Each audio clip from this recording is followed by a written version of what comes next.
बिस्मिल्लाहिर्रहमानिर्रहीम। आज का हमारा टॉपिक है एंजाइम्स। एंजाइम्स को समझने से पहले थोड़ा सा बैकग्राउंड जो है वो मालूम होना ज़रूरी है। लास्ट टाइम हमने जो चैप्टर ख़त्म किया है वो था बायो मालिक्यूल्स। उस चैप्टर के कॉन्सेप्ट्स जो हैं वो यहाँ पे कॉन्टीन्यूटी में हमें उनकी ज़रूरत होगी, तो मैं थोड़ा सा रिपीट करने लगा हूँ कि कोई भी लिविंग ऑर्गेनिज़म जो है वो लिविंग इसलिए कंसिडर किया जाता है क्योंकि वो एक्टिविटीज़ परफॉर्म करता है, कुछ ना कुछ काम कर रहा होता है। और सेट ऑफ एक्टिविटीज़ जो हैं हमने उन्हें बोला कि ये लाइफ है, पिछले हम चैप्टर्स में ये पढ़ के आए। तो जो डिफरेंट एक्टिविटीज़ परफॉर्म करता है कोई भी लिविंग ऑर्गेनिज्म, उसमें उसके डिफरेंट ऑर्गन्स वर्क कर रहे होते हैं। मसलन अगर हम सांस लेना एक एक्टिविटी है तो इसमें काम कौन कर रहा है, इसमें काम कर रहे हैं लंग्स। इसी तरह ब्लड सर्कुलेशन एक एक्टिविटी है तो इसमें काम कौन कर रहा है, हार्ट काम कर रहा है, पंपिंग ऑर्गन का। तो कोई भी काम कोई जानदार करता है तो उसके पीछे उसका कोई ऑर्गन इन्वॉल्व होता है। तो ऑर्गन को जब हम देखते हैं, उसको स्टडी करते हैं, तो पता चलता है कि ऑर्गन के अंदर हो रहे हैं बहुत सारे केमिकल रिएक्शंस, जिन्हें हम कलेक्टिवली क्या बोलते हैं, मेटाबॉलिज्म।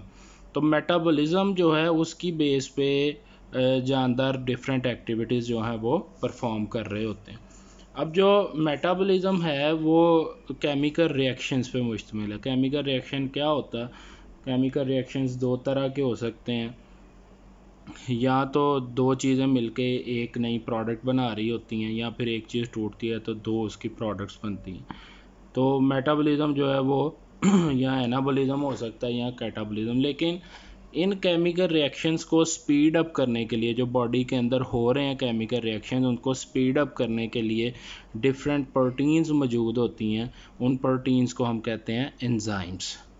अब यही जो कॉन्सेप्ट है इसे हम केमिस्ट्री में भी पढ़ते हैं। एक ऐसा केमिकल कंपाउंड जो किसी भी केमिकल रिएक्शन को स्पीड अप करता है उसे हम बोलते हैं ये कैटालिस्ट है। इसी तरह एंजाइम्स जो हैं वो भी किसी भी लिविंग ऑर्गेनिज्म की बॉडी में होने वाले जो केमिकल रिएक्शंस हैं उनको स्पीड अप करते हैं। इस वजह से ये बायोलॉजिकल कैटालिस्ट कहलाते हैं। तो एंजाइम्स जो हैं, जब कि कोई भी रिएक्शन होता है तो जब एंड पे प्रोडक्ट बनती है तो एंजाइम एंड पे एज इट इज़ ही निकल आता है रिएक्शन में। उसमें एंजाइम के स्ट्रक्चर में कोई तब्दीली नहीं आती, लिहाजा वही एंजाइम जो है वो बार बार एक ही रिएक्शन में इस्तेमाल हो सकता है। अगर एंजाइम्स की केमिकल कंपोजिशन देखी जाए तो सारे एंजाइम्स जो हैं वो प्रोटीन से मिलके बने होते हैं।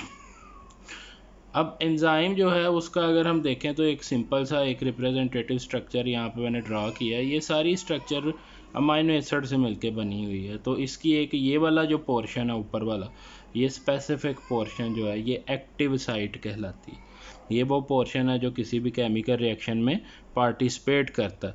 तो ये जो एक्टिव साइट है इसकी आगे फर्दर दो डिवीजन्स की हुई हैं। एक वो जगह है जहाँ पे आके कोई भी सबस्ट्रेट का मालिक्यूल अटैच होता है, जुड़ता है, जहाँ पे सबस्ट्रेट आगे देखते हैं क्या होता है।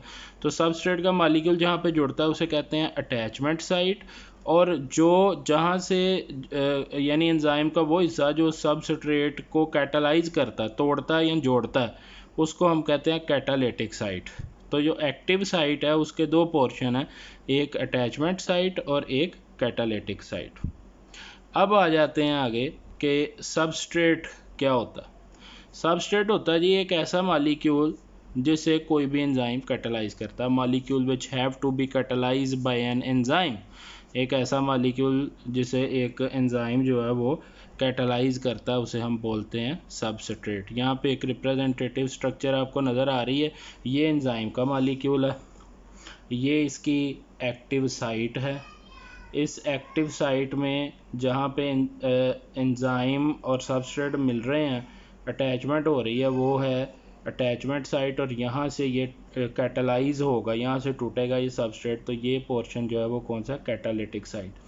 अब यहाँ पे एक जो चीज़ गौर करने की है वो ये है कि जो एंजाइम है उसकी सबस्ट्रेट के साथ स्ट्रक्चरल कंपैटिबिलिटी है। स्ट्रक्चर उन दोनों का आपस में मिलता जुलता है, इस वजह से वो एक दूसरे के साथ अटैच हो सकते हैं। ठीक है जी। अब आगे आ जाते हैं कोफैक्टर। कोफैक्टर क्या होता है?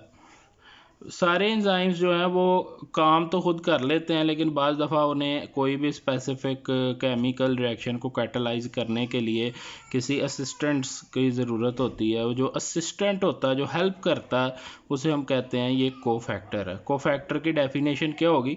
A non protein part of an enzyme which is very essential for the proper functioning of protein molecule of enzyme.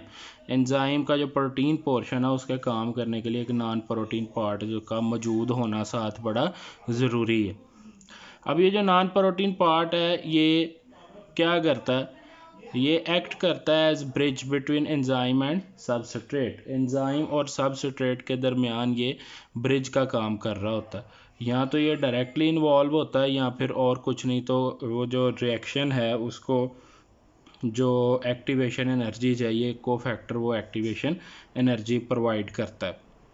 अब ये जो एक्टिवेशन एनर्जी होती है इसकी क्या minimum amount of energy which is required to initiate a chemical reaction is known as activation energy. जो cofactors होते हैं ये हर वक्त एंजाइम के आसपास साथ मौजूद रहते हैं। एंजाइम इनके बगैर अटैचमेंट सबस्ट्रेट के साथ अगर कर भी ले तो उसे प्रॉपरली कैटालाइज नहीं कर सकता। सो कोफैक्टर्स जो हैं ये भी काफ़ी इम्पॉर्टेंट मॉलिक्यूल्स हैं एंजाइम्स के वर्कआउट करने के लिए। इनकी जो कोफैक्टर्स हैं इनकी आगे कुछ टाइप्स हैं वो हम अगले जो है वो पोर्शन में डिस्कस करते हैं।